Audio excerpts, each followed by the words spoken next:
Hello dear friends, welcome again in our online digital platform। जैसा कि आप सभी को पता ही है, हम स्टडी कर रहे थे स्कूल लेक्चरर इंग्लिश के प्रीवियस ईयर्स के पेपर, और इस कड़ी में आपने देखा कि हम 2022 में जो इंग्लिश का एग्ज़ाम हुआ था उसकी स्टडी कर रहे थे। हमने सॉल्व कर लिए थे 80 क्वेश्चन। अब चलते हैं नेक्स्ट क्वेश्चन पे। नेक्स्ट क्वेश्चन हमारे पास जो है वो आता है the vendor of sweet Singh. Why did Mali cut the coupon from the magazine of the college library? कि जो माली होता है वो कॉलेज लाइब्रेरी में मैगजीन से कूपन क्यों कट करता है? फर्स्ट ऑप्शन जो है वो रहता है हमारे पास, he was offered the magazine by the librarian। Second रहता है he had no line to go to the market। Third है he wanted to teach a lesson to the librarian। he could not spare money on that, कि वो इस पे पैसे जो वो स्पेयर नहीं करना चाहता। बताइए फ्रेंड्स, कौन सा ऑप्शन होगा? Option first, option second, option third या ऑप्शन फोर्थ? जब हम द वेंडर ऑफ स्वीट्स जो आर के नारायणन द्वारा लिखी गई है इसकी डीप स्टडी करते हैं तो हमें पता चलता है कि माली जो है वो कूपन कट करता है कॉलेज के लाइब्रेरी में जो मैगजीन होती है उससे। और करने के पीछे उसका इंटेंशन क्या होता है? He wanted to teach a lesson to the librarian, कि वो लाइब्रेरियन को एक सबक सिखाना चाहता है। नेक्स्ट क्वेश्चन कर लेते हैं। The title page of a report must be include। यहाँ पे हमारे पास ये क्वेश्चन रिपोर्ट राइटिंग से है। इसमें हमें सबसे पहले देखना है कि जो रिपोर्ट का टाइटल पेज होता है उसमें किस चीज को इंक्लूड करना चाहिए। फर्स्ट है title, title and date of the report, कि हमें रिपोर्ट का टाइटल और डेट मेंशन करनी चाहिए। सेकंड है डिस्क्रिप्शन ऑफ द प्रोजेक्ट, कि हमें प्रोजेक्ट के डिस्क्रिप्शन लिखनी चाहिए। थर्ड है रिपोर्टर बायो नोट या एडिटोरियल। टाइटल पेज पे हमें क्या मेंशन करना चाहिए? यहाँ पे सबसे पहले टाइटल पेज पे टाइटल होना चाहिए कि रिपोर्ट किस चीज पे लिख रहे हैं। सेकंड, हमें डेट मेंशन करनी चाहिए। तो यहाँ पे हमारे पास जो है ऑप्शन फर्स्ट करेक्ट हो जाता है।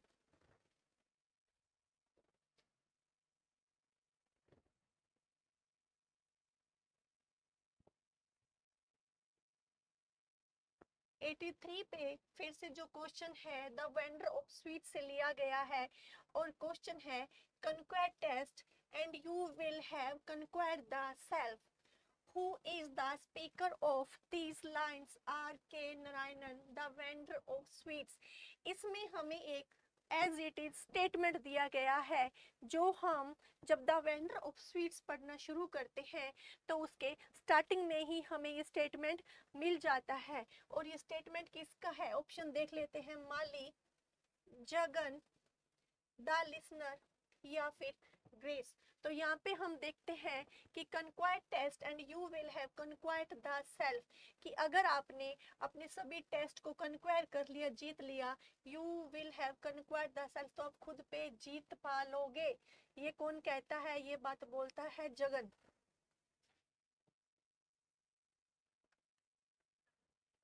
नेक्स्ट क्वेश्चन देख लेते हैं।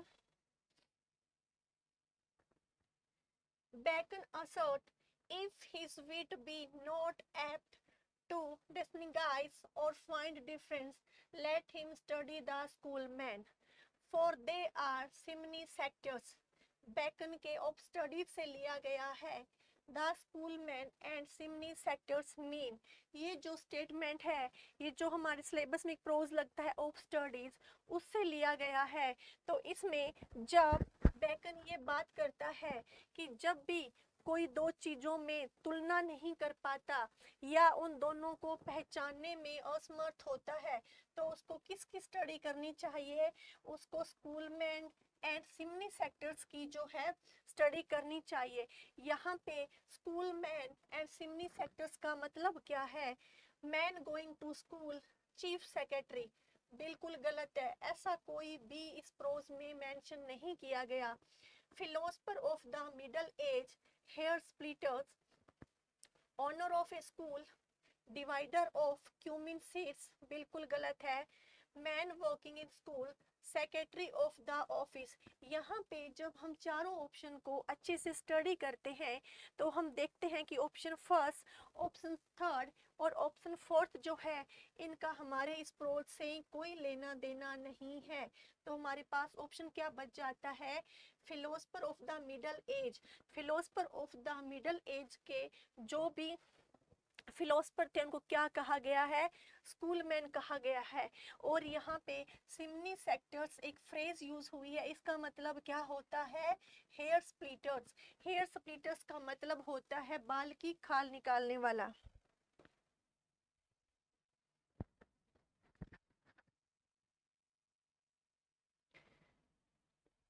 नेक्स्ट क्वेश्चन देख लेते हैं। ब्लो सम कॉन्सेप्ट और law of learning theories and name of the person who propounded the theory are given. Match them and find the correct pairs. हमें यहाँ पे correct pair select करना है। यहाँ पे कुछ concept और law दिए गए हैं और यहाँ इनके सामने इनके person दिए हैं। हमें ये बताना है कि इनमें से किस person ने कौन सा concept और कौन सा law दिया था। तो सबसे पहले देख लेते हैं क्लासिक कंडीशनिंग। क्लासिक कंडीशनिंग किसने दी थी, पावलोव ने। सेकंड है हमारे पास लॉ ऑफ रेडीनेस, ये था थॉर्नडाइक का। थर्ड देखते हैं ऑपरेंट बिहेवियर, ऑपरेंट बिहेवियर था स्किनर का। फिर है हमारे पास कॉन्टेजियस कंडीशनिंग, ये था गुथरी का। उसके बाद बचता है हमारे पास रिएक्शन पोटेंशियल, रिएक्शन पोटेंशियल दिया था हल ने। अब मैच करवा लेते हैं क्लासिकल कंडीशनिंग, पावलोव।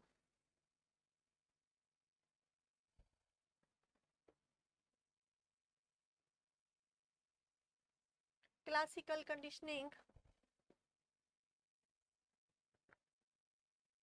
पावलोव की, यानी हमें ए में एक्स देखना है।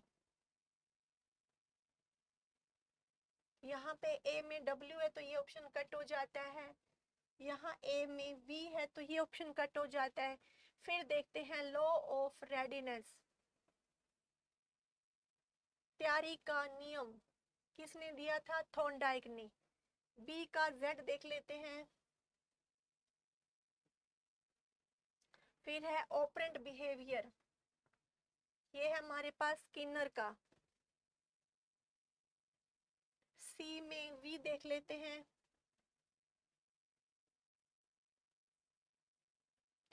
Contiguous conditioning गुथरी।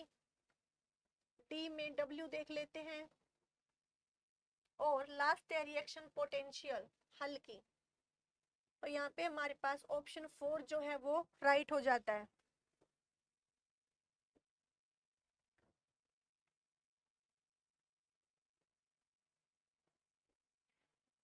नेक्स्ट क्वेश्चन जो है अगेन हमारे पास बर्थडे पार्टी से है। एक्ट फर्स्ट की बात हो रही है, the birthday party. The birthday party written by Harold Pinter. Act first of the birthday party is set in a banquet hall, in a big hall, in the living room of a house in a seaside town, by the side of a sea. जब हम ये novel the birthday party पढ़ना start करते हैं तो हमें सबसे पहले मेंशन किया जाता है कि इसमें एक्ट फर्स्ट का सीन फर्स्ट जो है वो कहाँ से लिया जाता है। इन ए बैंकेट हॉल नहीं होगा, इन ए बिग होटल नहीं होगा, in the living room of house, उनके हाउस के लिविंग रूम में फर्स्ट सीन आता है। In a seaside town, the birthday party में जो फर्स्ट सीन है या जो एक्ट फर्स्ट है उसमें सबसे पहले पैटे और उसकी वाइफ मैग को दिखाया जाता है और वो कहाँ बैठे होते हैं, लिविंग रूम में, living room of a house. और उनका हाउस कहाँ है, ये एक सी साइड टाउन में है। बाय द साइड ऑफ ए सी नहीं होगा, हमारे पास होगा option third.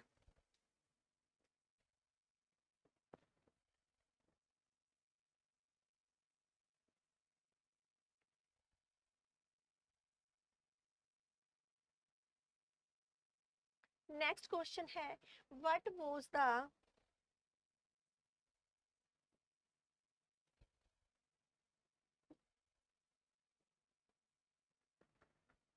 what was the attitude of the speaker's father in the poem night of the scorpion?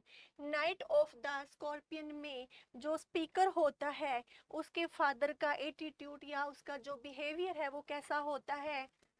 Sceptic और रैशनलिस्ट, सुपरस्टिशियस, डाउटफुल या फियरफुल? सुपरस्टिशियस होता है अंधविश्वासी,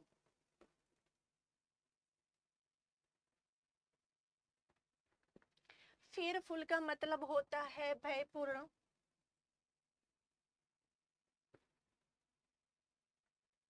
डाउटफुल का मतलब होता है संदेहपूर्ण,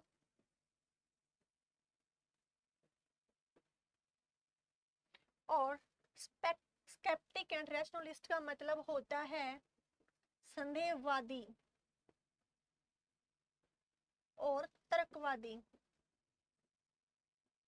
तो यहाँ पे हमारे पास ऑप्शन जो है वो फर्स्ट करेक्ट हो जाता है।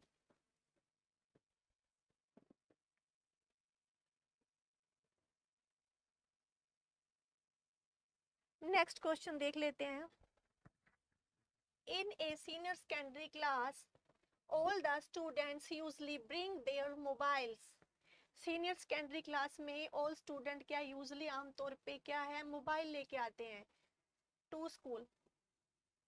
The principal of the school framed a rule, principal होता है वो रूल फ्रेम करता है that no one can bring mobile phone to the school. Principal जो है वो क्या रूल फ्रेम करता है कि कोई भी स्कूल में मोबाइल नहीं लेके आएगा। And the student obeyed it, और सभी स्टूडेंट्स जो है वो इस बात को मान लेते हैं। According to Kohlberg, which stage of development it is, development की यह कौन सी स्टेज है? Stage second, stage first, stage third या स्टेज फोर्थ? इसका होगा stage fourth.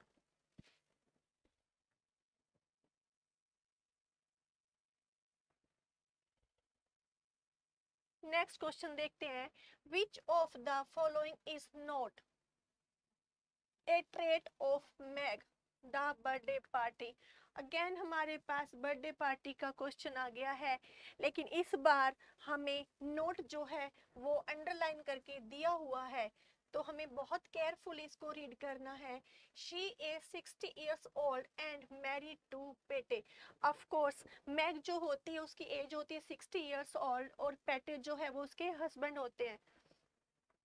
She is childless, कि उसके कोई बच्चा नहीं होता। जब हम इस नॉवल को डीप स्टडी करते हैं तो हम देखते हैं कि पूरे द बर्थडे पार्टी में कहीं भी मैग के जो है चाइल्ड के बारे में बात नहीं की गई, तो of course she is childless. Third है she is simple and absent minded, ये भी बिल्कुल सही है। She hates Stanley. हमारे पास ऑप्शन आता है फोर, बिकॉज जब हम द बर्थडे पार्टी पढ़ते हैं तो हम देखते हैं कि जो मैग है स्टेनले के प्रति उसका बिहेवियर जो होता है वो बहुत लवेबल होता है। हमें किसी भी चीज़ से ये हिंट नहीं मिलता कि जो मैग जो है वो क्या करती है, स्टेनले से हेट करती है।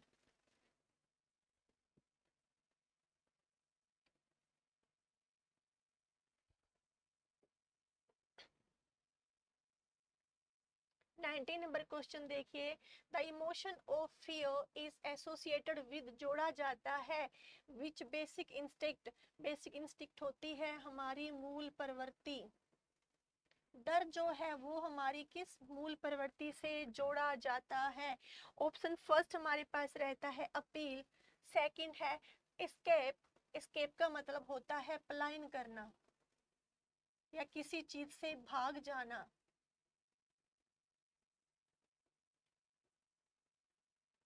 अपील का मतलब होता है रिक्वेस्ट करना।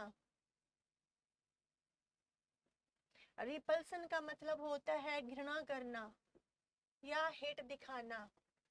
पेगेंस्टी, पेगेंस्टी का मतलब होता है झगड़ालूपन। या क्या होता है, क्ल करने या फिर लड़ाई करने की जो इच्छा है, इसको क्या बोलते हैं, पग्नेस्टी बोलते हैं।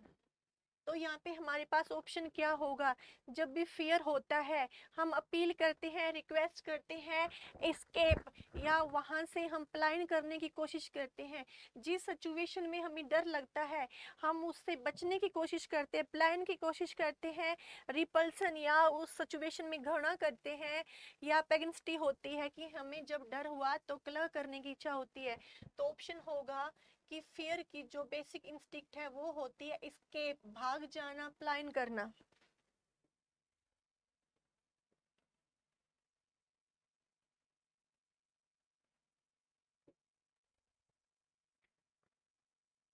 The birthday party, stainless living with Goldberg and McCain suggest,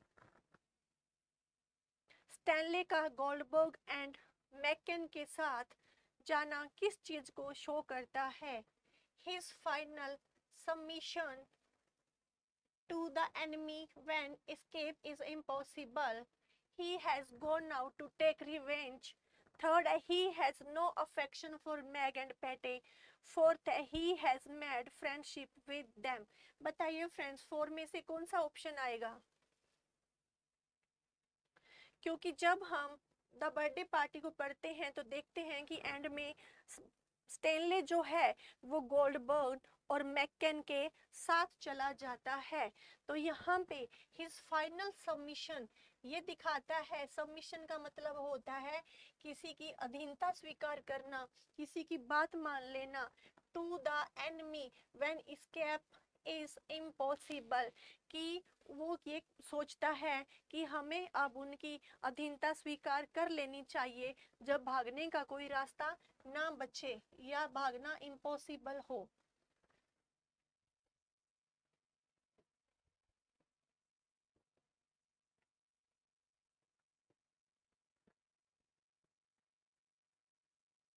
What does word stress means?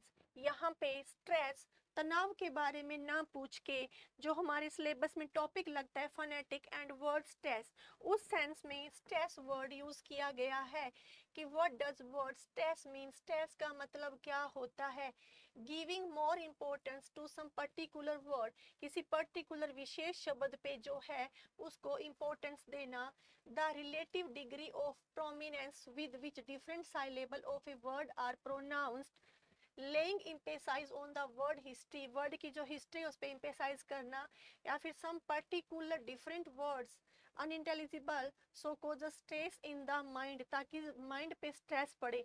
नहीं, यहाँ पे हमारे पास होगा option 2, the relative degree of prominence with which different syllable of a word are pronounced।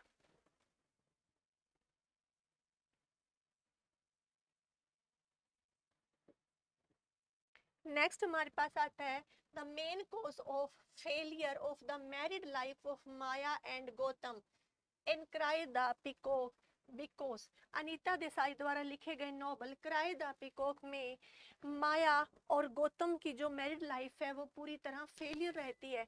हमें उसका कारण बताना है। फर्स्ट देखिए, the words of both husband and wife are sharply contrasted, their parents do not play positive role, the customs of society effect their ties, या फिर माया is mentally ill. बताइए friends, इनमें से कौन सा ऑप्शन सही होगा?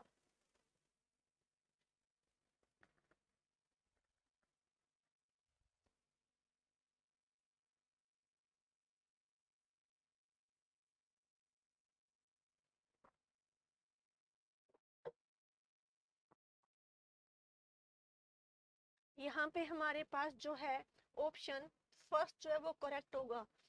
The words of both husband and wife are sharply contrasted. Cry the peacock में दो मेन कैरेक्टर है, एक है माया और दूसरा है उसका husband Gautam.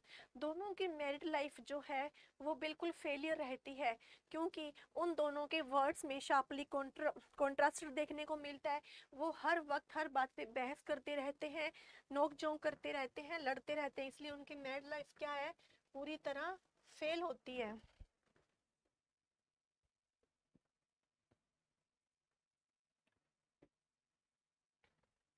Pastel comedies are usually characterized by, pastel comedies जो होती है आर यूजली कैरेक्टराइज्ड बाय, किसका कैरेक्टर मेंशन किया जाता है?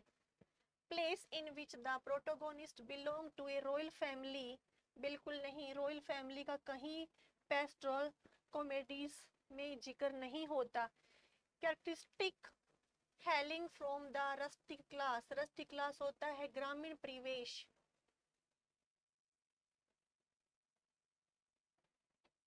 Especially the shepherds and shepherdesses, inner conflict and hamartia, hamartia क्या है? hamartia एक ट्रेजिक फ्लो होता है, ए ट्रेजिक प्लॉट स्ट्रक्चर। तो इसमें हमारे पास होगा ऑप्शन सेकंड। पेस्टल कॉमेडी में characters hailing from the rustic class, ग्रामीण परिवेश के जो है कैरेक्टर्स होते हैं, और स्पेशली शिफर्ड्स, गडरिए एंड शिफर्डेसेस होगा, इसमें जो है वर्णन किया गया होता है। नेक्स्ट क्वेश्चन देखते हैं। इन कमला दास,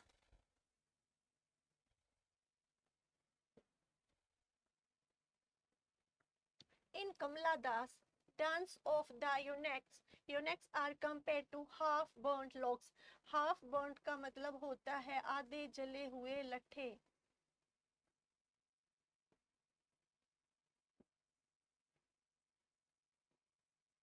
या हाफ बर्न्स लॉग्स लकड़ियां, आधी जली लकड़ियां या लट्ठे के सेंस में हाफ बर्न्ट लॉग्स यूज हुआ है। दिस रिवील्स देयर, रिवील्स मैंने होता है शो करना, और इसका ऑपोजिट होता है कंसील, किसी चीज को छुपाना। रिवील्स, रिवील्स का मतलब होता है क्या चीजें दिखाई गई है। एंग्योस, हेल्पलेसनेस एंड स्टेरिलिटी, क्या उनका बेचारापन, जो उनकी बंजरता है उसको दिखाया गया है। चिल्ड्रन लेफ्ट अनबर्न को शो किया गया है। Joy state as they sing dance and beg, beg मैंने होता है भीख मांगना, सिंग गाना गाते डांस करते हैं, जॉयस क्या उनकी खुशी होती है स्टेट में, उसको दिखाया गया है, या कंटेंटमेंट को दिखाया गया है। तो इसमें होता है anguish, helplessness and sterility.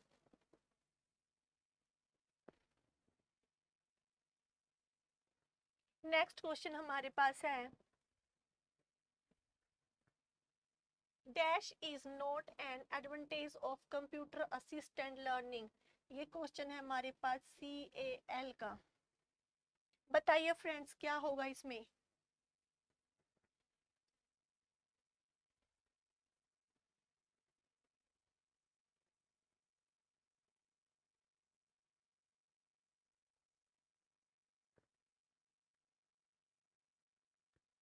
Dash is not an advantage of computer assistant learning, कौन सा CAL का एक एडवांटेज यानी लाभ या फायदा नहीं है?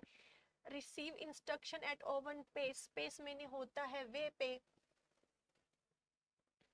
Receive instruction of own pace, respond continuously, receive rapid feedback, या can not test their own learning. Option fourth होगा, can not test their own learning. CAL computer assistant learning में क्या एडवांटेज नहीं होता? Can not test their own learning, इसमें अपनी खुद की लर्निंग को हम क्या है टेस्ट नहीं कर सकते।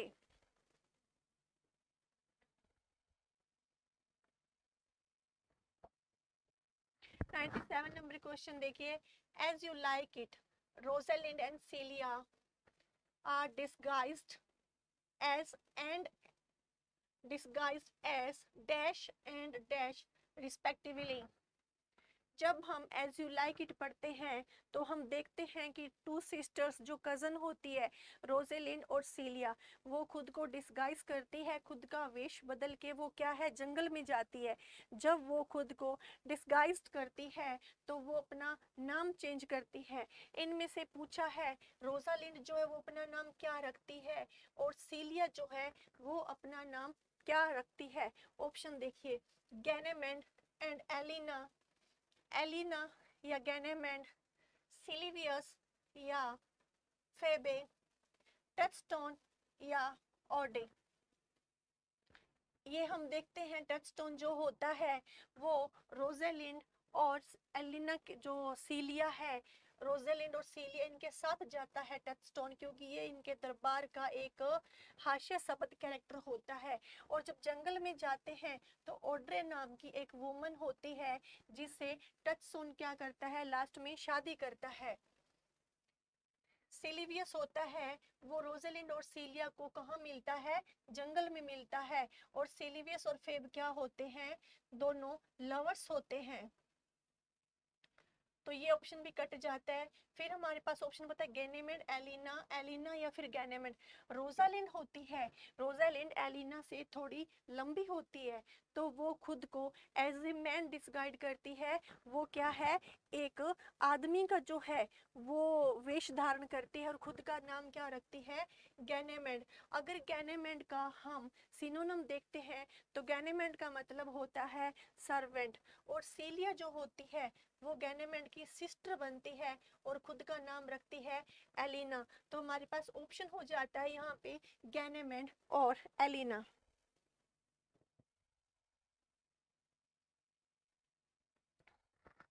नेक्स्ट क्वेश्चन देख लेते हैं।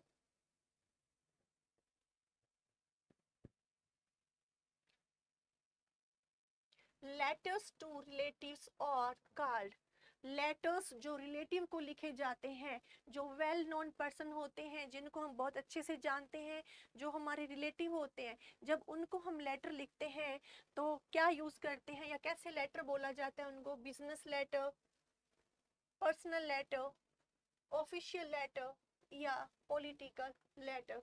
चारों क्वेश्चन जो चारों इसको क्वेश्चन के जो चारों ऑप्शन हैं, चारों बहुत ही अलग अलग है। हम आसानी से बता सकते हैं कि रिलेटिव को कभी भी बिजनेस लेटर नहीं लिखेंगे, ऑफिशियल लेटर भी नहीं होंगे, ऑफिशियल बिजनेस के सेंस में यूज हुआ है। पॉलिटिकल लेटर्स नहीं लिखते, उनको कैसे लेटर लिखते हैं, पर्सनल लेटर। रिलेटिव को पर्सनल लेटर्स जो है वो लिखे जाते हैं।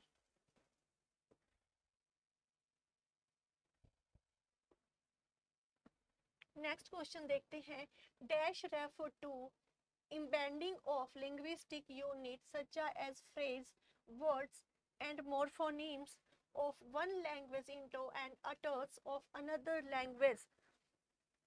ऑप्शन देखिए students, lingua franca, code mixing, code switching या कैरोलिज्म।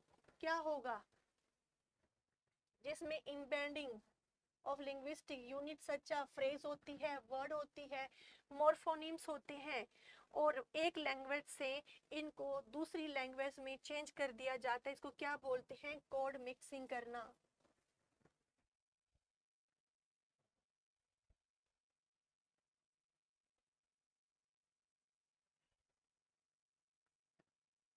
नेक्स्ट क्वेश्चन देखिए। Which one word is not mentioned the burial of dead। ये क्वेश्चन हमारे पास द बर्थडे पार्टी से आया है। द बरियल ऑफ डेड, ये कौन सा पार्ट है, पार्ट फर्स्ट। और यहाँ पे ये पूछा गया है कि इन चारों में से कौन सा शब्द जो है वो part first the burial of dead में मेंशन नहीं किया गया। ऑप्शन फर्स्ट देखिए, स्टर्नबर्गीज, सेकंड है जर्मनी, थर्ड है हॉफगार्डन और फोर्थ है किंग विलियम स्ट्रीट। बताइए फ्रेंड्स, इनमें से कौन सा जो ऑप्शन है या कौन सा वर्ड है जो part first the burial of dead में यूज नहीं हुआ है। तो यहाँ पे हमारे पास ऑप्शन आता है स्टर्नबर्गीज, ये यूज हुआ है। सेकंड हॉफगार्डन भी किया है, किंग विलियम स्ट्रीट भी यूज हुआ है द बरियल ऑफ डेड में, लेकिन जर्मनी यूज नहीं हुआ। जर्मन प्रिंस या जर्मन मैन ऐसा कुछ यूज किया गया है, लेकिन जर्मनी जो है वो वर्ड यूज नहीं किया गया।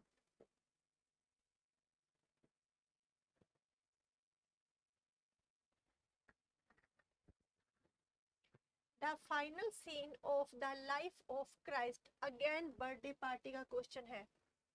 ओ सॉरी, बर्थडे पार्टी का नहीं, द वेस्टलैंड का क्वेश्चन है ये। The final scene of the life of Christ, his betrayal, trial and crucifixions are describe. जो क्राइस्ट का क्रूसिफिकेशन है वो द वेस्टलैंड के कौन से सेक्शन में मेंशन किया गया है, part fifth, part fourth, part third, part second. Part 5 कौन था हमारे पास? What the thunder said.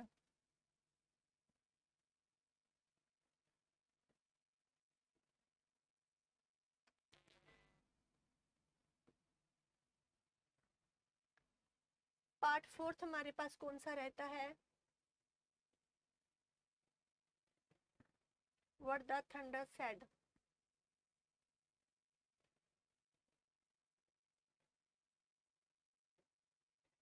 Death by water.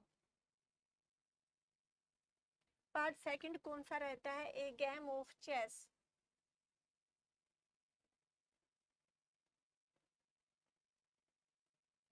और पार्ट 3 कौन सा है? The fire Sarman.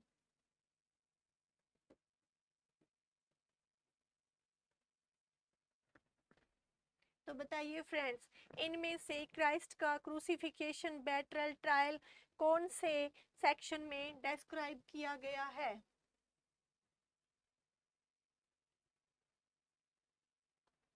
ये किया गया है लास्ट पार्ट में, what the thunder said.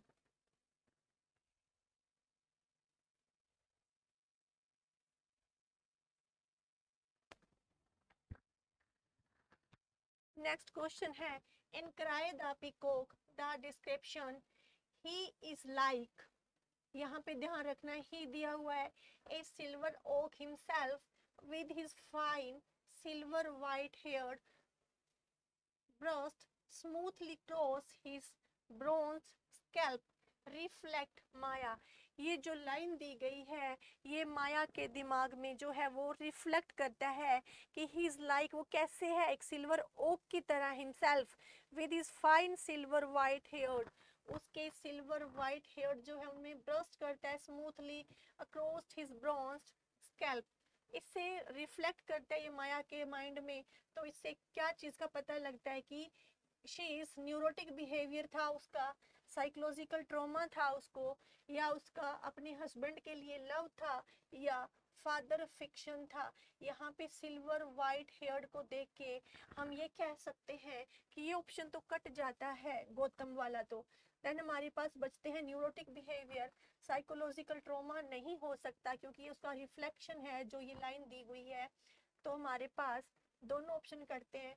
Fourth हमारे पास बचता है फादर फिक्शन, वो ये चीज अपने फादर के बारे में सोचती है, तो वो क्या होती है?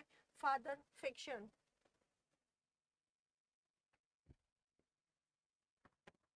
Oh Lord, thou plucked me out. Oh Lord, thou plucked this liner from which part of the Westland? Again हमारे पास क्वेश्चन आ गया द वेस्टलैंड का। इस बार द वेस्टलैंड से भर भर के क्वेश्चन पूछे गए हैं 2022 में। These lines are from which part of the Westland? Westland के कौन से पार्ट से ये लाइन ली गई है? And from where are they borrowed? इस एक क्वेश्चन में उसने हमसे यानी एग्जामिनर ने हमसे दो क्वेश्चन पूछे हैं। एक तो उसने हमें दो लाइन दे दी कि ये द वेस्टलैंड के किस सेक्शन से लिया गया है। सेकंड चीज ये है कि जिस भी सेक्शन से लाइन ली गई है उस सेक्शन को टी.एस. इलियट ने कहाँ से बोरोड किया था। फर्स्ट देखते हैं part 2, a game of chess, Dante's Inferno. Part 5, what the thunder said, purgation, sorry, Purgatorio. Part 1 है a game of chess, Hesse's Blick ins स्काउज। पार्ट 3 है the fire sermon, S T Augustine's confession. तो ये जो line है, O Lord thou plucked me out, O Lord thou plucked, ये line ली गई है पार्ट 3। और थर्ड पार्ट का नाम क्या है? The fire sermon. और फायर सरमन को टी.एस. इलियट ने कहाँ से बोरोड किया था? तो वो किया था एस टी अगेंस्टाइन कन्फेशन से।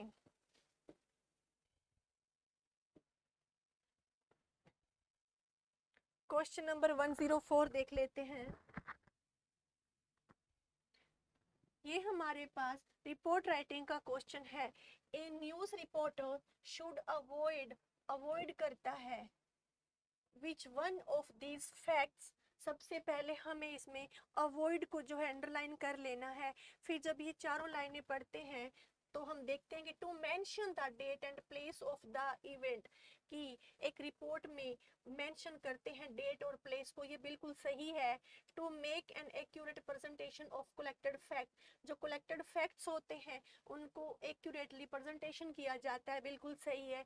To avoid long and confusing sentence, जो भी लॉन्ग और कंफ्यूजिंग सेंटेंस होते हैं उनको अवॉइड किया जाता है, बिल्कुल। To use his imaginative faculties, तो ये नहीं होता, रिपोर्ट राइटिंग करते समय कभी भी इमेजिनेटिव फैकल्टीज का यूज नहीं किया जाता। तो हमारे पास यहाँ पे ऑप्शन कौन सा हो जाएगा, ऑप्शन हो जाएगा फोर्थ।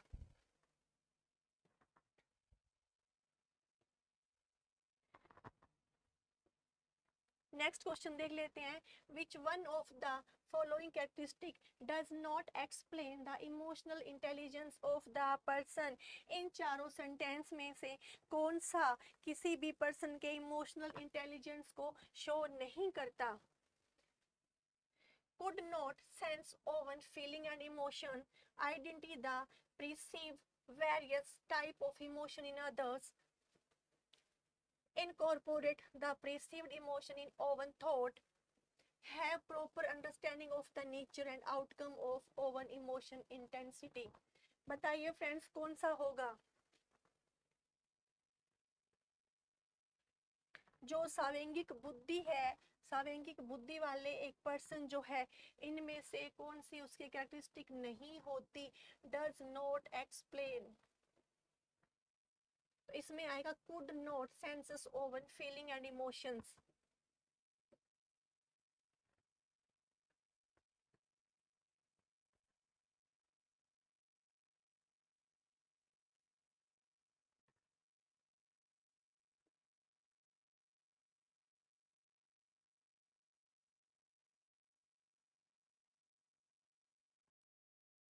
नेक्स्ट देखिए 106 question, which one of the following is not, again note को हाईलाइट करना है, एन एग्जांपल ऑफ सिमिली। इस क्वेश्चन में ये नोट पूछ रहा है, इसने हमें चार जो है वो सेंटेंस दिए हैं और इसमें से हमें बताना है कि इनमें से सिमिली कौन सी नहीं है। प्रीवियस क्वेश्चन जब हमने फर्स्ट वीडियो किया था तो उसमें हमने देखा था सिमिली में हमेशा क्या यूज होता है, एज,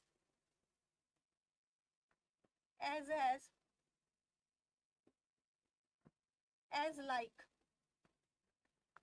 अब इन एग्जाम्पल को देख के सेंटेंस को समझने की कोशिश करते हैं। आई वंडर्ड, घूम रहा था, लोनली एज ए क्लाउड, एक बादल की तरह। एज का यूज हुआ है तो क्या है, simile. Full of strange oaths and beard, like a pod, the ship of life, winds howling and up gathered like sleeping flowers। तो इन तीनों में एज, लाइक और एज का यूज हुआ है, तो यहाँ पे हम देखते हैं द शिप ऑफ लाइफ, तो ये क्या है, यहाँ पे सिमिली नहीं है, ये हमारे पास क्या है, यहाँ पे मेटाफर आ जाता है।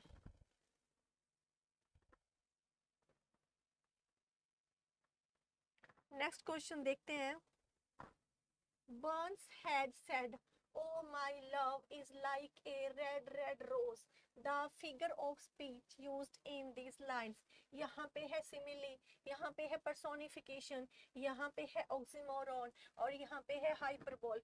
फ्रेंड्स यहाँ पे इसने हमसे एग्जाम्पल पूछा है कि O my love is like a red red rose, तो यहाँ पे आप लाइक को देख के बता सकते हैं कि ये सिमिली होगी, यहाँ पे पर्सोनिफिकेशन होगा, ऑक्सीमोरॉन होगा या फिर यहाँ पे हाइपरबोले होगा। तो क्या होगा, लाइक को देख के हम क्या कह सकते हैं, यहाँ पे ये सिमिली का एग्जाम्पल है।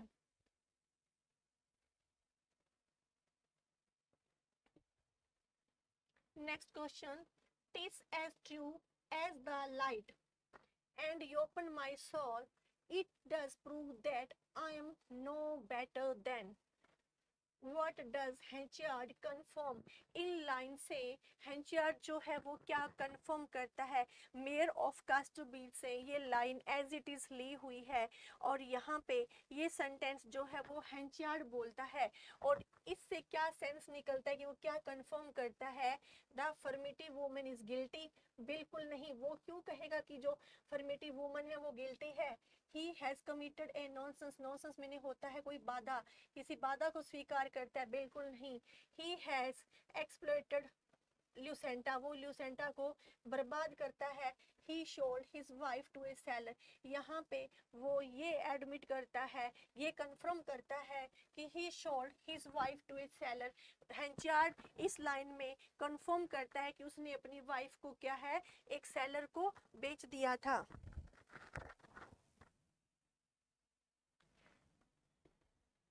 नेक्स्ट क्वेश्चन देख लेते हैं। The principal aim of Gothic writing is to instil. First option है हमारे पास चिलिंग टेरर, यानी डर से इंसान को बिल्कुल ठंडा कर देना, एकदम स्तब्ध कर देना, या इरोटिक फैंटेसी, या फिर डायस्टोपियन इमेजिनरी। डायस्टोपियन का मतलब यहाँ पे होता है मनहूस इमेजिनरी, या यहाँ पे है स्टैटिक डिस्प्लेजर। तो गोथिक नोवेल जो होते हैं उनका सबसे बड़ा एम जो रहता है वो होता है चिलिंग टेरर, डर से स्तब्ध कर देना या पूरी तरह से डरा देना।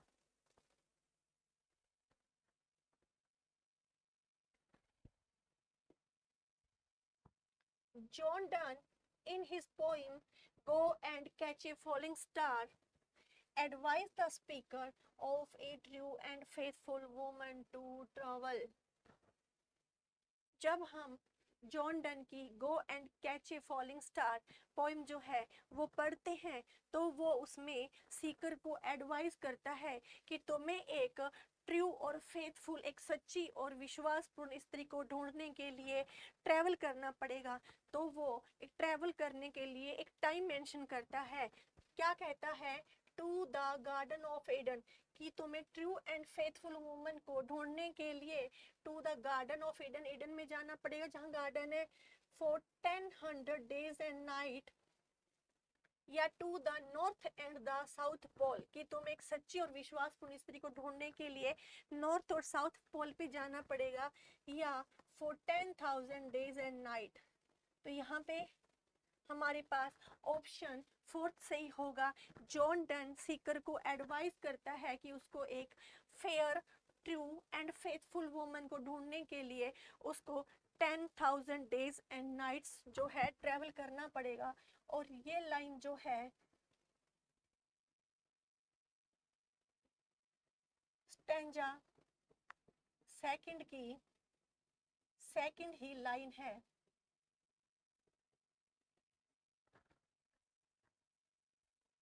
नेक्स्ट क्वेश्चन देख लेते हैं। In which of the following word the stress falls on the second syllable. इनमें से कौन से वर्ड पे सेकंड साइलेबल आएगा? क्या बैगेज पे आएगा, कैप्टन पे आएगा, डेंटिस्ट पे होगा, या फिर अबाउट पे होगा? तो हमारे पास ऑप्शन होगा अबाउट।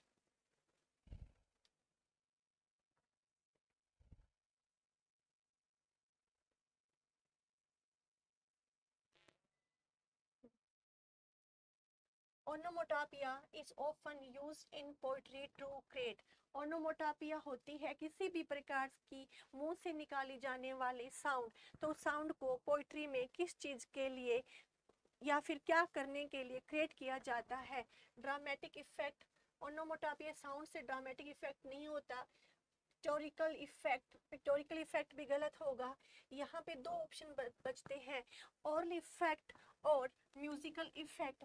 आरपीएससी की ऑफिशियल की आने से पहले कुछ कोचिंग सेंटर वाले ऑरल इफेक्ट मान रहे थे, कुछ इसको म्यूजिकल इफेक्ट भी मान रहे थे, लेकिन आरपीएससी ने ऑरल इफेक्ट जो है वो सही माना है। इसको भी हम बिल्कुल गलत नहीं कह सकते, क्योंकि ओनोमोटोपिया जो होता है वो मुंह से निकाली जाने वाली कोई भी साउंड होती है, तो वो एक तरह से म्यूजिकल इफेक्ट भी क्रिएट करती है। लेकिन आरपीएससी ने इसको क्या माना है? ऑरल इफेक्ट माना है।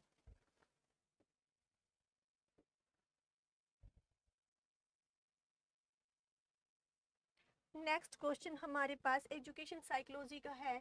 As percent researcher, self-concept is a multidimension in nature.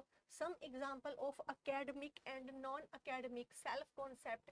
इनमें हमें कुछ कॉन्सेप्ट दिए गए हैं जो कुछ तो अकेडमिक है और कुछ जो है वो नॉन अकेडमिक है। तो हमें इसमें से देखने हैं अकेडमिक कौन से हैं।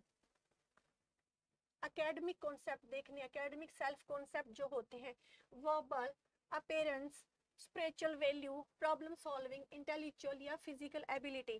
तो अकेडमिक में देखते हैं तो हमारे पास आता है वर्बल, इसमें ए नहीं है तो ये कट जाता है, इसमें भी नहीं, ये भी कट हो गया, इसमें भी नहीं है तो काट देते हैं वर्बल। दूसरा अपीयरेंस जो है ये नॉन अकेडमिक होता है। स्पिरिचुअल वैल्यू ये भी नॉन अकेडमिक होती है। फिजिकल एबिलिटी ये भी नॉन अकेडमिक होती है। तो हमारे पास बचता है प्रॉब्लम सॉल्विंग, वर्बल, इंटेलेक्चुअल। तो ऑप्शन हो जाता है हमारे पास ए, डी और ई।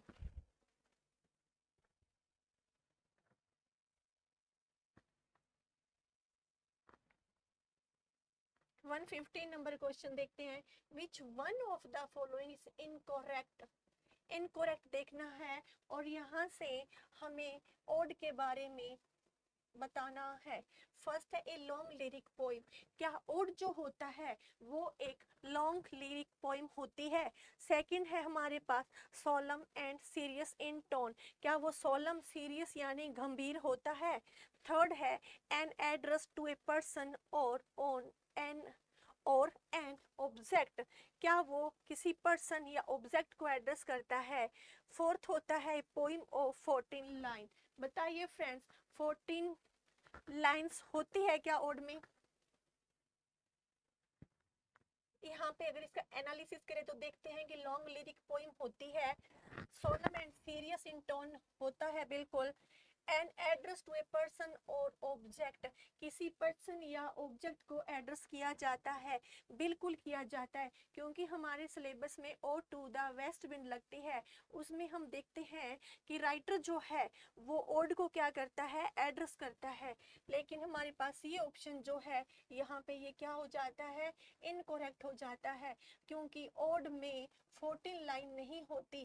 14 लाइन किस में होती है हमारे पास, सोनेट में।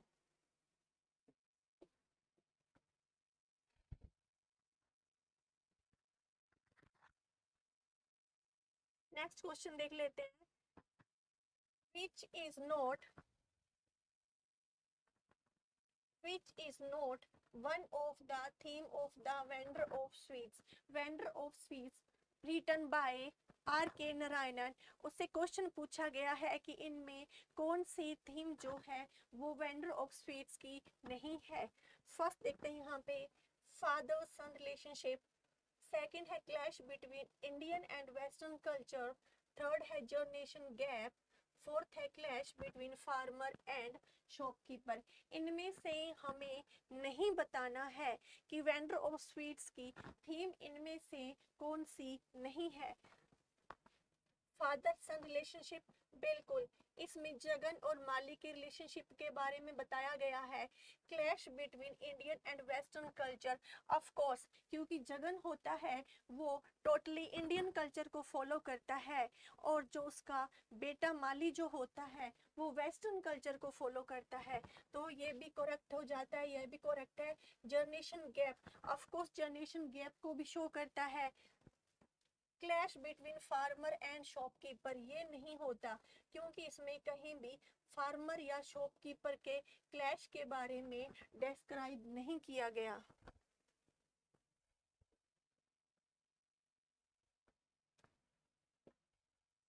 117th नंबर क्वेश्चन देखते हैं। The phonetic transcription of the word chasm. Chasm का वर्ड फोनेटिक ट्रांसक्रिप्शन क्या होता है। इसको कैजम प्रोनाउंस किया जाता है। यहाँ पे च की साउंड आ रही है, ये ऑप्शन नहीं होगा। यहाँ पे क आ रहा है, गलत है ये भी। ये भी च की साउंड है, ये भी नहीं है। कैजम का होगा के ए जेड कजम।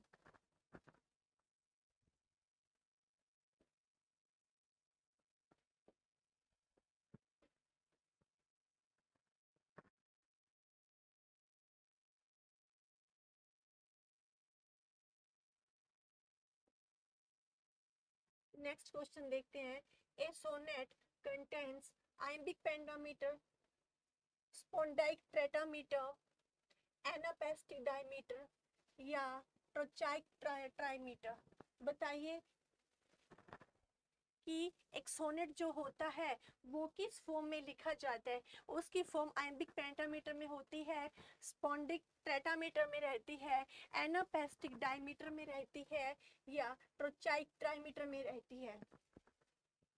यहाँ पे हमारे पास ऑप्शन फर्स्ट जो है आयम्बिक पेंटामीटर, ये करेक्ट हो जाएगा।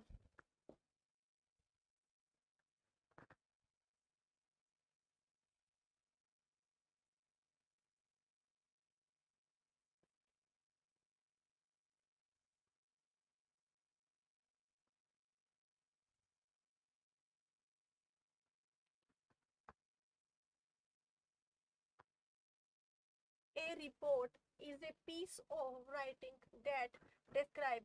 रिपोर्ट राइटिंग का ऐसा पीस होता है जिसमें किसको डिस्क्राइब किया जाता है। रिपोर्ट राइटिंग का क्वेश्चन है। फर्स्ट देखते हैं, emotions and feeling of everyday life. क्या रिपोर्ट में हमारे हर दिन के एवरीडे लाइफ के इमोशंस और फीलिंग्स होती है। सेकंड है an elaborative life story of great people. Elaborative होता है संक्षिप्त में वर्णन करना, life story of great people. क्या रिपोर्ट में जो महान व्यक्ति होते हैं उनकी लाइफ के बारे में एलबोरेट किया जाता है। थर्ड है in depth information about A topic using fact. एक डेप्थ इंफॉर्मेशन होती है उस टॉपिक के बारे में जिसके जो इम्पोर्टेंट फैक्ट्स होते हैं उनका यूज करके लिखी जाती है। या फिर the ending of which always leave scope for query, जो हमेशा एक स्कोप छोड़ देती है किसका, क्वेरी का। तो यहाँ पे हमारे पास होगा ऑप्शन थर्ड। रिपोर्ट जो होती है वो एक डेप्थ इंफॉर्मेशन होती है, किसी टॉपिक के उसमें इंपॉर्टेंट फैक्ट्स का यूज किया जाता है। Question number 120. In Shakespeare, a play Macbeth, who said all the perfumes of Arabia will not sweeten this little hand? Write the act and scene number and the figure of speech used. इस एक question में हमसे 3 question पूछ लिए गए हैं।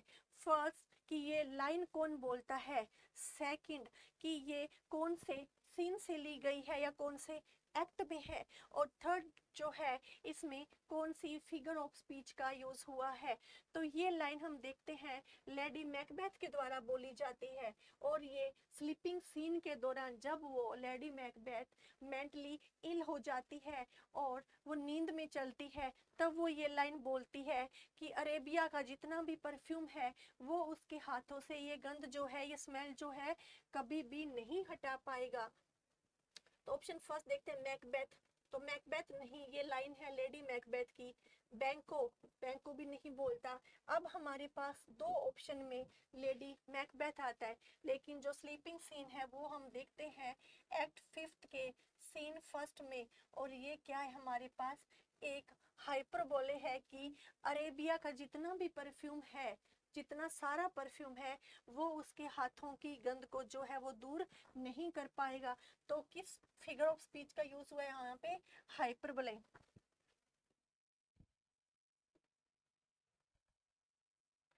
Next question देख लेते हैं, एज यू लाइक इट का है ये question.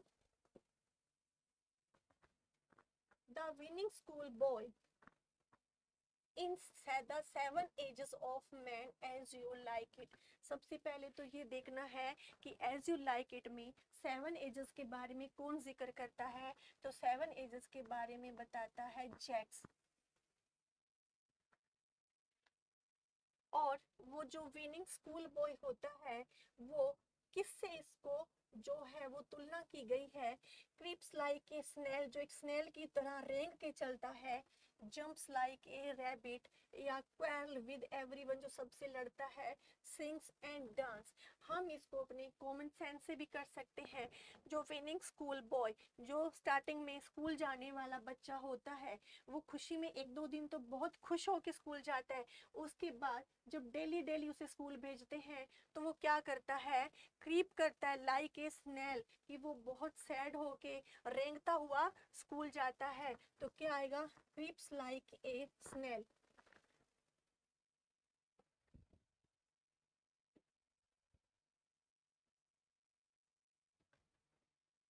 Name the game played in Pinter the birthday party in Act Second। See students, अब द बर्थडे पार्टी और द वेस्टलैंड से इस बार कितने सारे क्वेश्चन पूछे गए हैं। So I request you to all, please deep study of the wasteland and the birthday party. Who suggested this line? Name the game played in Pinter's birthday party। Birthday party में act scene में, act second के scene में जो game खेला जाता है वो कौन सजेस्ट करता है और कौन सा गेम होता है? फर्स्ट ऑप्शन है बैडमिंटन, ये मैग सजेस्ट करती है। ब्लाइंड मैन्स बफ, ये लुलू सजेस्ट करती है। या ब्लाइंड मैन बफ, ये मैकन सजेस्ट करता है। या स्नेक्स एंड लैंडर्स, ये गोल्डबर्ग सजेस्ट करता है। तो जब हम द बर्थडे पार्टी पर, तो बैडमिंटन का कोई जिक्र नहीं है, स्नैक्स एंड लैडर्स नहीं होती, हमारे पास ऑप्शन बचते हैं ब्लाइंड मैन्स बफ लुलू और ब्लाइंड मैन बफ मैकन। तो हमारे पास ऑप्शन सेकंड जो है वो करेक्ट हो जाएगा। लुलू जो होती है वो सजेस्ट करती है कि चलो ब्लाइंड मैन्स बफ जो है वो खेलते हैं। और ये खेल का जो है सीन कौन से एक्ट में आता है, याद रखना स्टूडेंट्स, ये आता है एक्ट सेकंड में। और इस खेल में सबसे पहले टर्न जो है वो किसकी आती है? सबसे पहले आती है मैग की, उसके बाद में आती है मैकन की।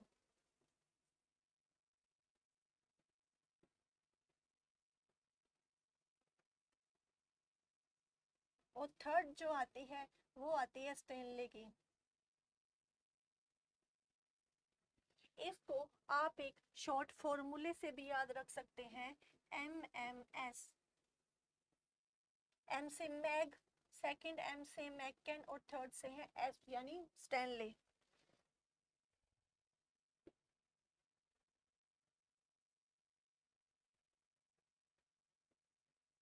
नेक्स्ट देख लेते हैं,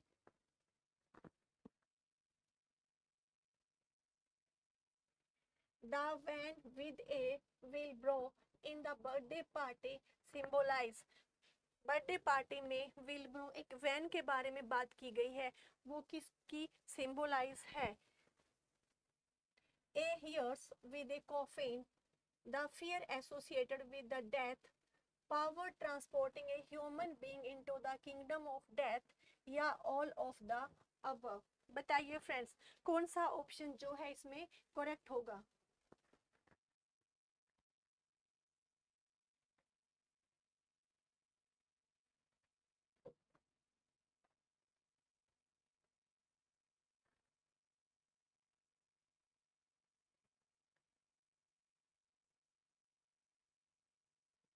हियर्स,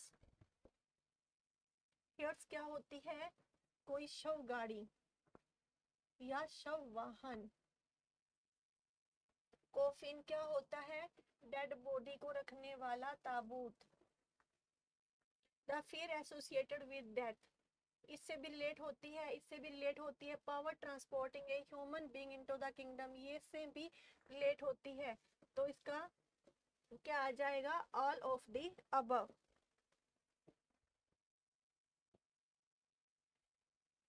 नेक्स्ट क्वेश्चन देख लेते हैं, What does Stanley changed appearance toward the end of the birthday party? Birthday party के एंड में स्टैनले जो होता है वो खुद का अपेयरेंस जो होता है उसको चेंज कर लेता है। ये किस चीज को शो करता है? फर्स्ट है a symbol of the artist, eventually surrender to society, कई बार जो है आर्टिस्ट इवेंचुअली सरेंडर कर देता है खुद को सोसाइटी के लिए। सेकंड जो है वो he has got the new dress as a birthday party, तो जब हम बर्थडे पार्टी पढ़ते हैं तो हम देखते हैं इसको डोलड्रम मिलता है बर्थडे गिफ्ट में, ना कि उसको कोई न्यू ड्रेस मिलती है, तो ये क्या है, कट हो जाता है। थर्ड है he wants to overpower Goldberg and McCann, बिल्कुल भी नहीं। He wants to impress Lulu, वो लुलू को इम्प्रेस करना चाहता है, बिल्कुल नहीं। तो ऑप्शन क्या बचता है हमारे पास, यहाँ पे हमारे पास ऑप्शन आता है फर्स्ट।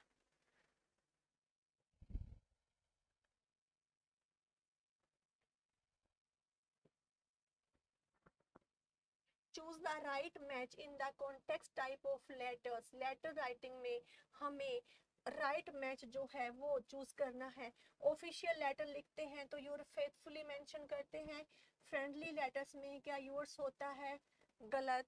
बिजनेस लेटर में यूर अफेक्शनेटली, बिल्कुल नहीं। Very intimate letters you are only, बिल्कुल गलत। यहाँ पे सही होगा ऑफिशियल लेटर्स जब लिखते हैं तो हम क्या लिखते हैं, यूअर्स फेथफुली, ये हमारे पास यहाँ पे क्या है, राइट हो जाता है।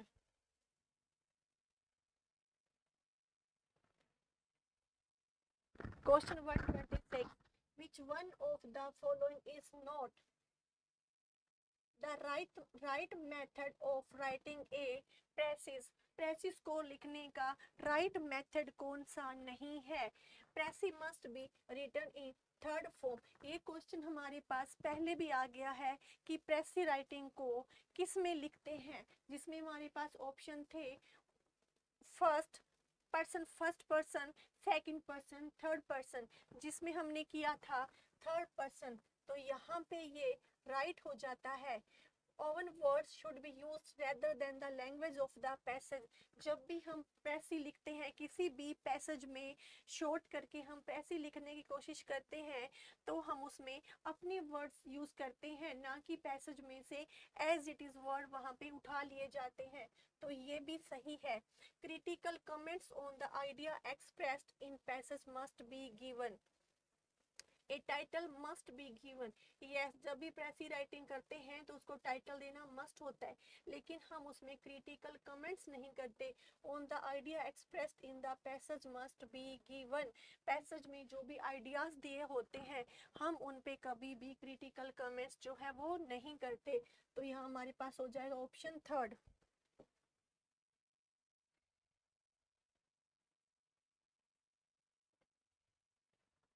What is the oath taken by Henchard in repentance of his action of selling his own wife in intoxications? Intoxications होता है नशे में,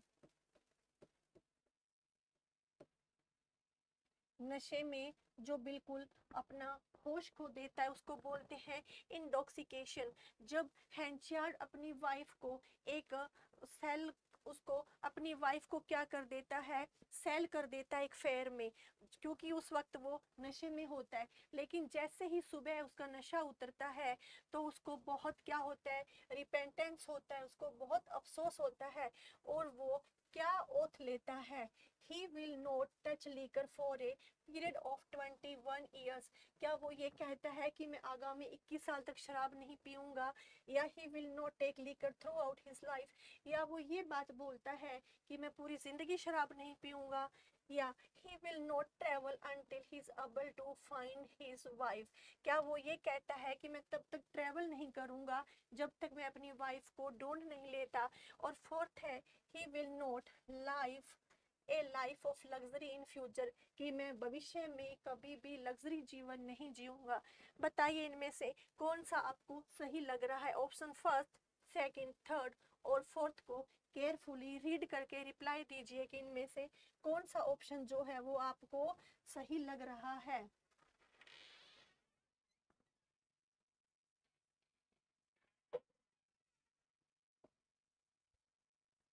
यहाँ पे जो है हमारे पास ऑप्शन फर्स्ट सही हो जाता है। हैंचार जो होता है वो कसम खाता है कि मैं आने वाले 21 साल जो है वो शराब का सेवन नहीं करूंगा।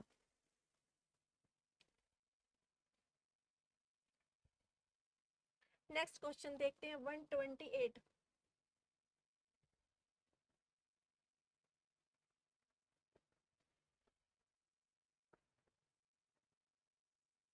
From the following, the significant element of cooperative learning group are concept. First option है पॉजिटिव इंटरडिपेंडेंस, सेकंड है इंडिविजुअल अकाउंटेबिलिटी, थर्ड है कोलेबोरेटिव एंड सोशल स्किल, और फोर्थ है सोशल लॉफिंग. तो इसमें हमारे पास ऑप्शन होगा fourth, social laughing. Question number 129. What happens when lights go out during the game? जैसे कि हमने देखा एक्ट सेकंड में क्या है, बर्थडे पार्टी में एक गेम खेला जाता है द ब्लाइंड्स बफ, और गेम सजेस्ट कौन करता है, वो करती है लुलू. और उस दौरान क्या होता है, लाइट चली जाती है. तो वहां पे क्या होता है, Stanley try to run away, Stanley भागने की कोशिश करता है. McCann try to kill Stanley, McCann जो है वो स्टैनले को मारने की कोशिश करता है. Goldberg try to rape Lulu, Goldberg Lulu का रेप करने की कोशिश करता है. या Stanley try to strangle Meg and rape Lulu, या फिर स्टैनले जो होता है वो मैग का स्ट्रैंगल होता है, गला दबाने की कोशिश करना.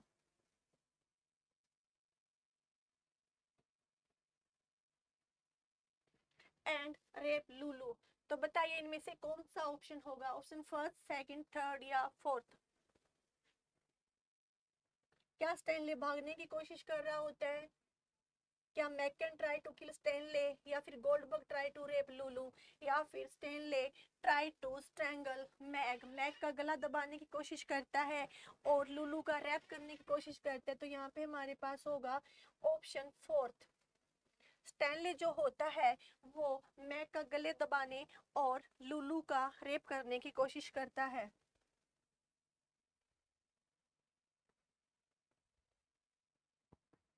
Who cares for Henchard during his life days? Sorry, his last days before death. The mayor of कास्टरब्रिज में हैंचियार्ड की लाइफ के लास्ट डेज जो होते हैं वो उसकी केयर कौन करता है, उसकी मृत्यु से पहले वो किसके पास रहता है. ऑप्शन है एबल वीटल, सेकंड है डॉक्टर चॉकफील्ड, थर्ड है no one cares for him and he dies in a pathetic state, या सुसैन. तो यहाँ पे हमारे पास ऑप्शन फर्स्ट जो है वो करेक्ट हो जाएगा, क्योंकि यहाँ पे एबल वीटल जो होता है वो हैंचार्ड की केयर करता है, और हैंचार्ड जो है एबल वीटल की हैट बोलते हैं, झोंपड़ी बोलते हैं, उसमें जो है अपनी लास्ट की जिंदगी जीता है.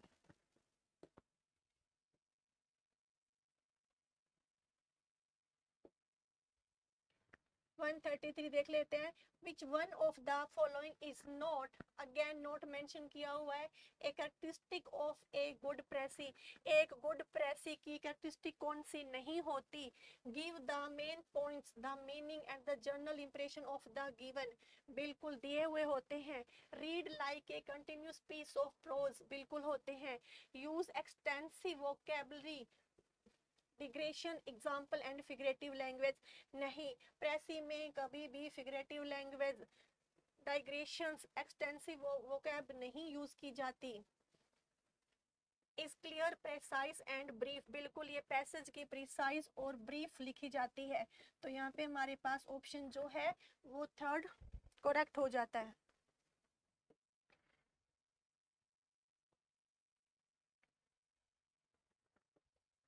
नेक्स्ट देखते हैं 132. The dictionary meaning of precis is, dictionary meaning, precis का डिक्शनरी मीनिंग क्या होता है.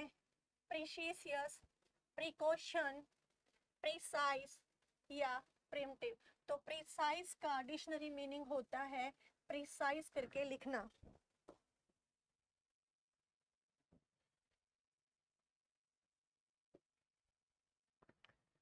To facilitated the learning process of students on the classroom, teachers use many instructional aids such as blackboard, graph, charts, OHP यानी overhead projectors, television या films.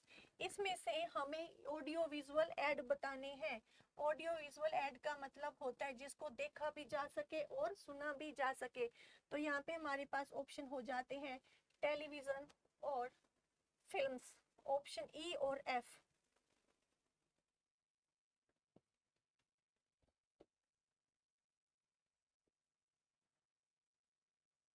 Next question हमारे पास आता है literature का, और इसमें एक स्टेटमेंट दिया हुआ है हमारे पास, with reference as you like it, which critic has said that Shakespeare's play has no heroes, कि उसमें कोई हीरो नहीं होते, इट हैज ओनली हीरोइंस। ये स्टेटमेंट किसने दिया था कि शेक्सपियर के जो वर्क है उसमें केवल हीरोइंस होती है, हीरो नहीं होते। फर्स्ट ऑप्शन है जी विल्सन नाइट, सेकंड है जॉन रस्किन, थर्ड है एडवर्ड डाउडन और फोर्थ है अल्बर्ट गिलमैन। बताइए फ्रेंड्स क्या होगा इसमें।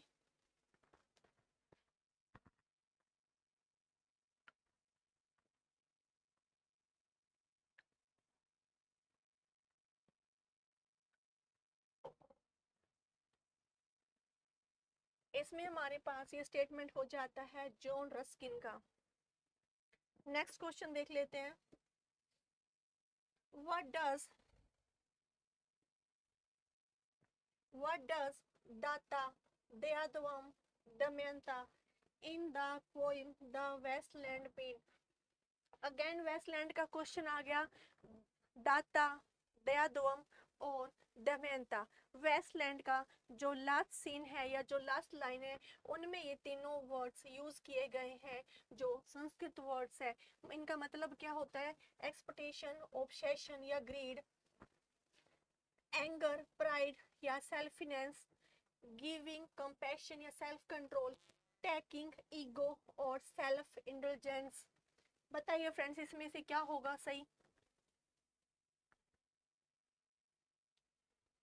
ये जो तीनों शब्द है दाता, दयाद्वम, दमयंता, ये संस्कृत के वर्ड है और ये जो हमारे इंडियन उपनिषद है बृहदारण्यक उससे लिए गए हैं। दाता का मतलब होता है गिविंग, देने वाला, दयाद्वम कंपैशन जो दया रखता है, और दमयंता का मतलब होता है सेल्फ कंट्रोल करना। तो हमारे पास ऑप्शन क्या हो जाएगा, ऑप्शन थर्ड जो है वो राइट हो जाएगा यहाँ पे।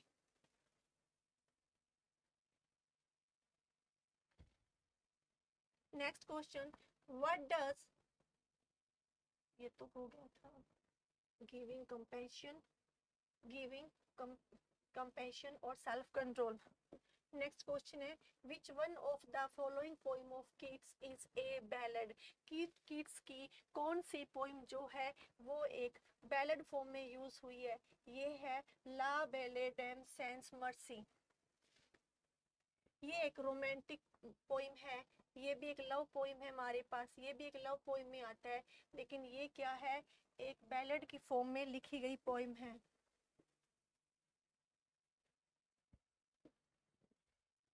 Which one of the following is not characteristic of an epic? Epic की characteristic कौन सी नहीं है। A long narrative poem बिल्कुल होती है। The characters are of heroic type बिल्कुल होते हैं। The style is marked by dignity and sublimity बिल्कुल होती है।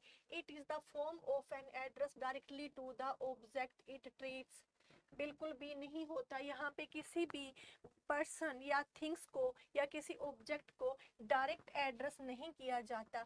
डायरेक्ट एड्रेस की बात आती है तो वो होता है हमेशा ओड में, ना कि इपिक में। तो यहाँ पे हमारे पास करेक्ट ऑप्शन हो जाएगा option fourth.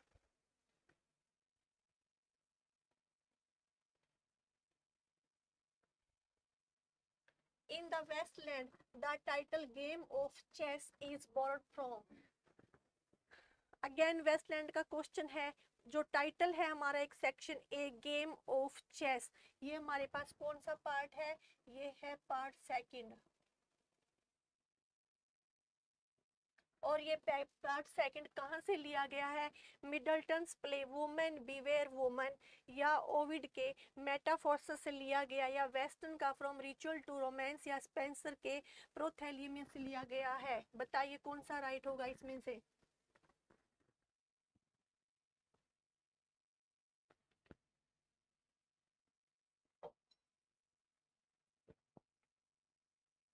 Game of chess part second जो है वो लिया गया है मिडल्टन के प्ले वुमेन बीवेयर वुमेन से। 139 देख लेते हैं। Which lines in Browning my last duchess reveal him as an art connoisseur. Art connoisseur का मतलब होता है कला का कदरदान।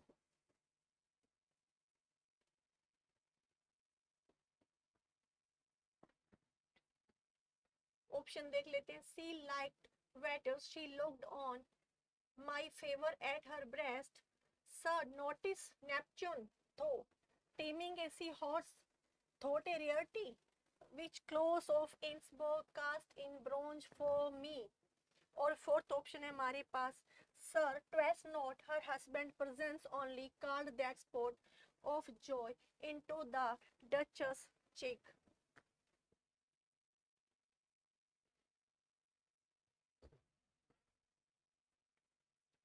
इनमें से राइट आंसर जो है कि जो किंग होता है वो कला का कदरदान है, आर्ट कॉन्शियर है।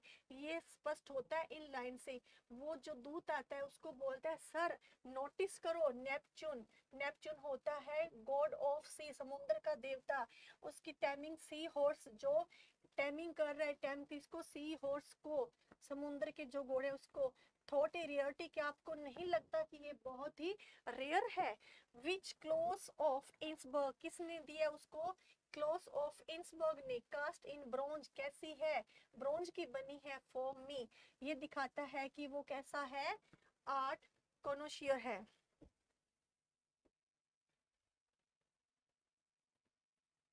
नेक्स्ट एजुकेशन साइकोलॉजी का क्वेश्चन है। When we teach through teaching models in the classroom each model had some instructional and naturant effect on the students। both instructional and naturant effect of scientific inquiry model are given below। find out the instructional effect of। ये student को बहुत ज़्यादा उलझा देने वाला question था। RPSC की authentic की आने से पहले कोचिंग सेंटर्स के इस पे अलग अलग जो है वो आंसर दिए हुए थे, लेकिन आरपीएससी ने जो है इसमें ऑप्शन ए और डी को सही माना था। साइंटिफिक प्रोसेस और स्ट्रेटजीज फॉर क्रिएटिव इंक्वायरी को।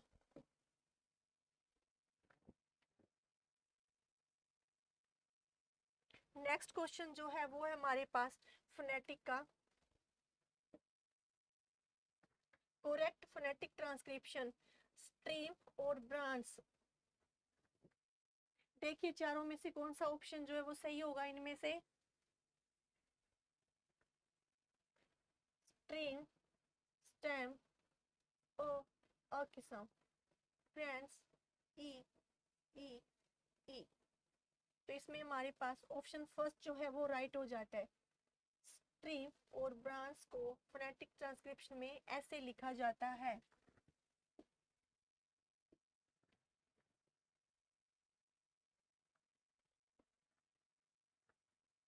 The subject related to politics, commerce, industry, sports, science and human interest are related to। जितने भी सब्जेक्ट है पॉलिटिक्स के, कॉमर्स के, इंडस्ट्री के, स्पोर्ट्स के, साइंस के, ह्यूमन इंटरेस्ट के, आर रिलेटेड टू, ये किस प्रकार की रिपोर्ट से रिलेट करते हैं? पर्सनल रिपोर्ट बिल्कुल नहीं। न्यूज़पेपर रिपोर्ट, लेबोरेटरी रिपोर्ट नहीं होता। जियोलॉजिकल रिपोर्ट भी नहीं है, ये होते हैं न्यूज़पेपर रिपोर्ट। न्यूज़पेपर में इन सभी सब्जेक्ट के बारे में लिखा जाता है। 143 देख लेते हैं। The language used in personal letter. Personal letter हम किसी बहुत वेल नोन पर्सन को ही लिखते हैं, तो उसकी लैंग्वेज कैसी होगी? कैजुअल एंड कन्वर्सेशनल होगी, फॉर्मल या डिग्निफाइड होगी, एक्यूरेट और प्रिसाइज होगी, या इंटिमिडेटिंग एंड इनफॉर्मल होगी? कौन सा ऑप्शन जो है वो सही होगा इसमें?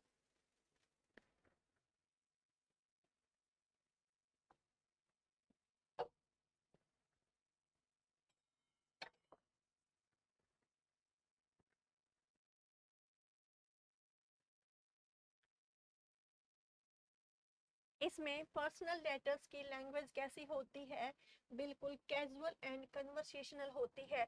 पर्सनल लेटर्स में हम वही लैंग्वेज यूज़ करते हैं जो हम आमतौर पर अपने डेली की लाइफ में यूज़ करते हैं। नेक्स्ट क्वेश्चन है 10,000 saw I at a glance which figure of speech। First glance में मैंने क्या है 10,000 देखे, क्या देखे, डैफोडिल्स देखे। ये हमारे सब्जेक्ट में जो पोएम लगती है डैफोडिल्स उसकी लाइन है। और यहाँ पे हमसे फिगर ऑफ स्पीच पूछी गई है सिमिली। सिमिली में मैंने आपको पहले बता दिया था एज का, लाइक का, एज का प्रयोग होता है, तो सिमिली ऑप्शन क्या यहाँ पे कट हो जाता है। फिर है मेटाफर। मेटाफर में क्या होता है, दो चीजों का, दो ऑब्जेक्ट और थिंग्स का क्या होता है, कंपैरिजन होता है without any use of as और लाइक। तो ऑप्शन सेकंड भी यहाँ पे कट हो जाता है। थर्ड है हमारे पास कंसीट। कंसीट नहीं होगा। 10,000 सा आई एट एक नजर में 10,000 देखे, ये क्या है, हाइपरबले है यहाँ पे।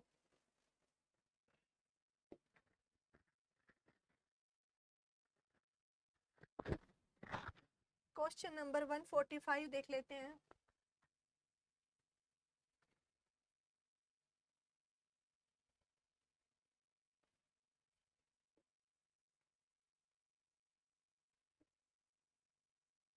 Effective communication faculties teaching learning in the classroom, but many times we may become inactive in our communication.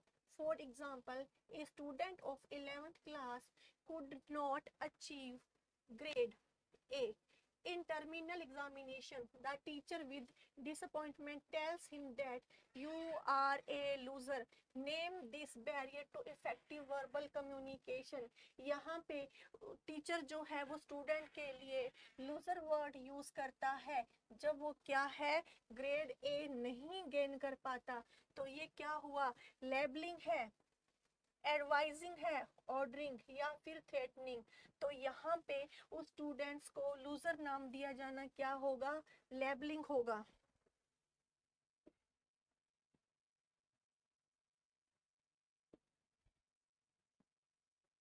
Next question है pidgin language in general represent speech from which do not have.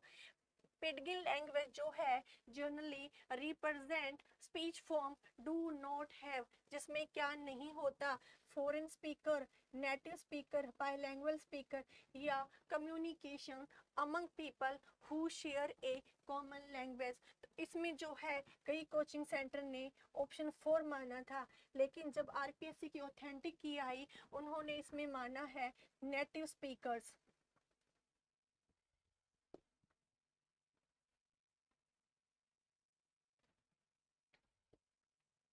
Next question देख लेते हैं यहाँ पे 147। The moral of the poem on his blindness. हमारे syllabus में जो poem लगती है ऑन हिज ब्लाइंडनेस जो लिखी गई है जॉन मिल्टन के द्वारा, तो इसका मोरल क्या है, टू एक्सप्रेस लेमेंट। लेमेंट का मतलब होता है दुख। टू रजिस्टर कंप्लेन की वो अपनी शिकायतें जो है उनको रजिस्टर करवाता है। टू एक्सप्रेस ग्रेटिट्यूड, ग्रेटिट्यूड होता है किसी के प्रति थैंकफुल होना। टू सबमिट, सबमिट होता है स्वीकार कर लेना। To God's will. तो जो पोइम है ऑन हिज ब्लाइंडनेस, इसमें पोइट जो है वो क्या करता है, अपने दुख को एक्सप्रेस करता है, अपनी कंप्लेंट जो है उसको रजिस्टर करता है और अपने ग्रेटिट्यूड को जो वो एक्सप्रेस करता है यहाँ पे, या to submit to God's will, या वो भगवान की जो इच्छा है उसको स्वीकार कर लेता है। तो यहाँ पे हमारे पास ऑप्शन जो है वो फोर्थ राइट होगा।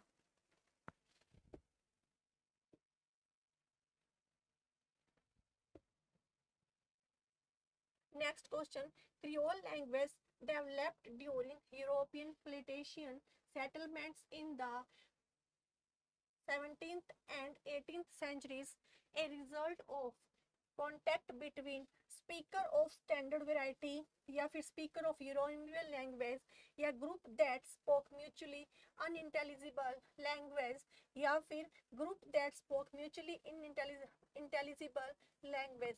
तो यहाँ पे जो ऑप्शन थर्ड है वो करेक्ट हो जाएगा, unintelligible.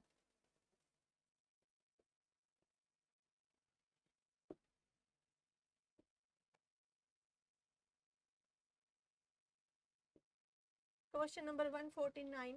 The novel Cry the Peacock has been recognized as a trendsetter. जो नॉवल लिखा था अनीता देसाई ने, क्राई द पिकॉक, उसको लिटरेचर में एक ट्रेंड सेटर माना जाता है। Trend setter, which kind of trend setter? Psycho analytical realism, absurd novel माना जाता है, एक्सपेरिमेंट नोवेल माना जाता है, या फिर इसको एक मेलोड्रामा माना जाता है। बताइए ऑप्शन इनमें से कौन सा जो है वो राइट होगा।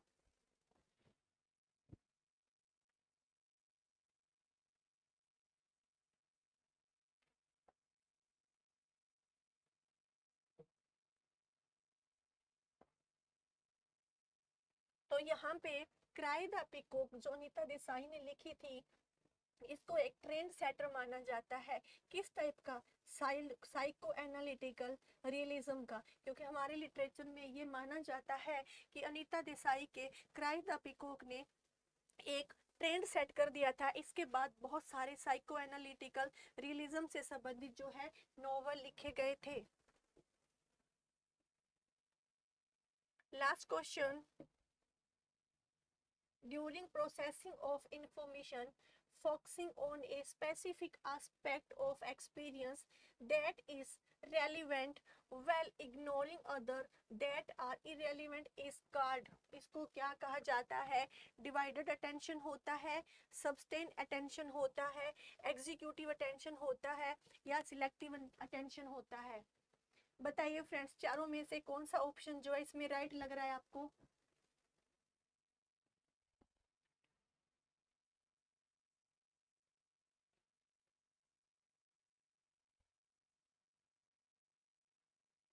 That is relevant when ignoring others that are relevant is called selective attention. Divided attention नहीं होता, सस्टेन्ड अटेंशन भी नहीं होगा, एग्जीक्यूटिव अटेंशन नहीं होता, यहाँ पे ऑप्शन होता है सिलेक्टिव अटेंशन। तो फ्रेंड्स, ये थे हमारे 2022 के जो क्वेश्चन है। मिलते हैं नेक्स्ट वीडियो में। Till then bye bye, take care.